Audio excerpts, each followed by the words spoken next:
Bertemu dengan saya MHD Praitno untuk mata kuliah Sistem Terdistribusi. Apa yang akan kita pelajari pada pertemuan pertama ini akan saya bahas di hari ini. Terlebih dahulu saya mau bahas dalam mengapa disebut dengan sistem terdistribusi. Sistem terdistribusi terbagi menjadi dua. Yang pertama ada dua kata. Yang pertama adalah sistem, yang kedua adalah terdistribusi. Sistem adalah sekumpulan elemen yang bekerja sama untuk menghasilkan tujuan tertentu. Sedangkan distribusi intinya di sini karena kita bicara tentang IT, maka adalah proses penyaluran layanan hingga ke user. Dapat disimpulkan bahwa sistem distribusi adalah merupakan elemen yang saling bekerjasama untuk mendistribusikan sebuah data. Dalam kaitannya di sini adalah keberadaan beberapa komputer dengan mengandalkan layanan yang disediakan oleh jaringan komputer. Yang perlu saya tekankan di sini, sistem terdistribusi tidak membahas masalah jaringan komputer karena sistem terdistribusi sangat berbeda dengan jaringan komputer. Jika kita lakukan pendefinisian terhadap sistem terdistribusi adalah sekumpulan komputer otonom yang berhubungan dalam sistem jaringan.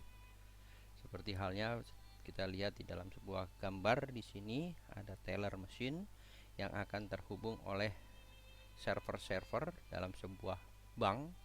Kemudian setiap teller mesin ini atau teller akan mengakses data dengan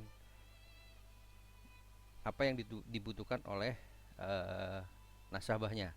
Dia bisa melakukan apapun seperti menabung, menarik, menutup tabungan yang dilakukan oleh teller tersebut, meskipun nasabah itu bukan membuka rekening di bank tersebut. Ini hanya sebagai contoh. Sistem distribusi memiliki ada beberapa karakteristik. Yang pertama adalah performance. Dia menyediakan kinerja yang lebih tinggi daripada komputer terpusat. Yang kedua adalah distribution. Ini adalah kita melakukan pelayanan terhadap banyaknya aplikasi dalam mesin yang berbeda. Kemudian kita reliability adalah yang dimaksud reliability di sini adalah apabila terjadi kerusakan satu mesin tidak akan pengaruh ke yang lain. Yang keempat adalah incremental growth. Di sini adalah penambahan mesin baru apabila dibutuhkan. Yang selanjutnya yaitu sharing data resource. Itu kita akan menggunakan bersama-sama data dan resource dalam jaringan komputer. Yang selanjutnya yaitu communication, yaitu menyediakan fasilitas komunikasi antar user atau antar manusia. Ini adalah karakteristik dari sistem terdistribusi. Selanjutnya, karakteristik yang selanjutnya ada transparansi, yaitu keberadaan komponen tampak sebagai satu sistem. Jadi kita tidak melihat bahwa banyaknya user itu menggambarkan banyaknya sistem, tapi makin banyaknya user atau banyaknya layanan itu dianggap sebagai satu sistem saja. Karakteristik yang selanjutnya yaitu openness. Ini berhubungan dengan standarisasi dengan berbagai macam keragaman yang ada. Yang selanjutnya karakteristik distribusi yang terakhir yaitu masalah security. Security dia ada urusannya dengan ada 3 hal yang mesti kita perhatikan dalam proses security, yaitu masalah confidential, integrity, dan availability. Ini dalam sistem security.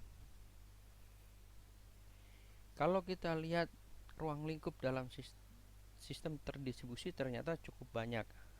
Nanti kita akan bicara masalah database, kita akan bicara masalah jaringan, kita akan bicara masalah keamanan jaringan, sistem operasi, algoritma terdistribusi, sistem komputer, kemudian ada lagi penyimpanan terdistribusi, kolaboratif komputasi, kemudian sampai dengan ada konsep clustering dan middleware. Tapi kita sekali lagi, meskipun di sini tersebut sebagai middleware, kita hanya akan bahas masalah konsep mengenai di dalam sistem terdistribusi. Di dalam sistem terdistribusi memiliki beberapa kesulitan. Ya, di dalam terdistribusi memiliki beberapa kesulitan. Yang pertama adalah masalah pemakaian. Ini berhubungan dengan karakteristik pemakai. Kita perhatikan bahwa karakteristik pemakai punya banyak sekali karakteristik dari user-user yang akan memakai. Terutama yang harus kita perhatikan adalah user yang tidak disiplin. Yang karakter yang kedua adalah masalah internal. Dia berhubungan dengan konkurensi, dia berhubungan kebijakan, termasuk berhubungan dengan metode kegagalan apabila terjadi kegagalan atau kerusakan. Kemudian kita juga bicara kesulitan yang itu kita adaptasi terhadap sistem. Ini di mana sistem terintegrasi harus dapat mengakomodasi keberagaman hardware, operasi, dan jaringan. Yang terakhir yang paling kita masih amankan, yang harus kita perhatikan pula, yaitu masalah keamanan atau ancaman secara eksternal. Ini hubungannya dengan serangan data dan keamanannya. Apabila kita perhatikan di dalam sebuah sistem distribusi nanti akan terbentur oleh beberapa hal. Dalam salah satunya yaitu masalah arsitektur sistem. Arsitektur sistem nanti akan harus kita perhatikan dengan cara yaitu kita membagi tanggung jawab antara komponen-komponen sistem, termasuk di dalamnya adalah penempatan alat-alat dan dalam jaringan, yang ujung-ujungnya atau pengaruh dari perancangan atau hasil perancangan arsitektur sistem terdistribusi ini adalah unjuk kerja dan kehandalan. Yang paling penting adalah masalah keamanan sistem yang terdistribusi. Ada banyak model-model yang ada di dalamnya. Seperti ini. Ini adalah model client server. Ini yang banyak sekali dipakai oleh industri karena ini adalah yang paling mudah dan gampang sekali mendeteksi atau gampang sekali melakukan komunikasi terhadap pertukaran data. Tetapi ada juga sekarang sudah mulai mengamankan, yaitu dengan menggunakan multiple server. Jadi kita punya beberapa server, klien-klien itu hanya bisa akses kepada server tertentu, kemudian dari server itu akan saling berkomunikasi.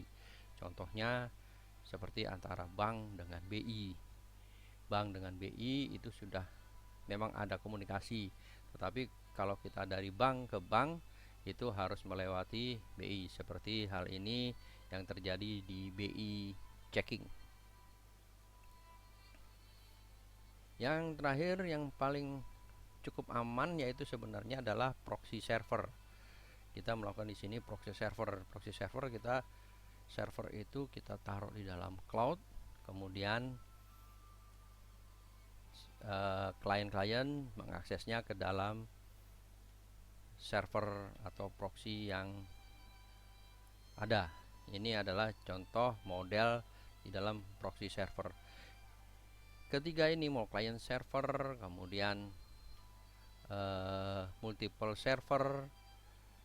Ini yang banyak sekali sekarang dipakai oleh para arsitektur jaringan.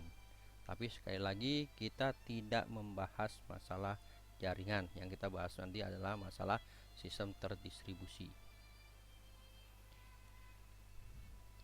Pada kesempatan ini coba Anda pikirkan mengenai implementasi sistem terdistribusi di sekitar kita.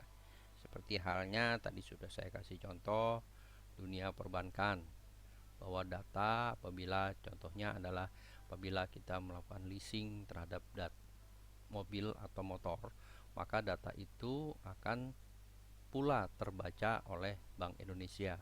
Kemudian Bank Indonesia akan menyediakan layanan yang namanya adalah BI checking.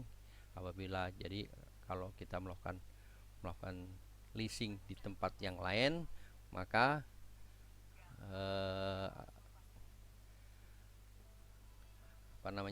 dari yang leasing yang lain itu bisa mengetahui kita masih memiliki tunggakan atau tidak. Itu salah satu sistem terdistribusi yang ada di sekitar kita. Ada lagi yaitu di Alfa ataupun Indomart, itu juga sistem terdistribusi di mana setiap outlet memiliki otonom terhadap outlet yang bersangkutan dengan syarat setiap hari harus melaporkan kepada masing-masing head office dari Alfa ataupun Indomart. Itu contoh dalam sistem terdistribusi. Silakan Anda googling mengenai sistem terdistribusi yang lain, itu sebagai tugas kita untuk pertemuan pertama ini. Jika ada pertanyaan, silakan bisa diskusikan di dalam grup WA kita. Terima kasih. Kita akan masuk ke pertemuan atau bahasan yang kedua, yaitu mengenai proses sistem terdistribusi.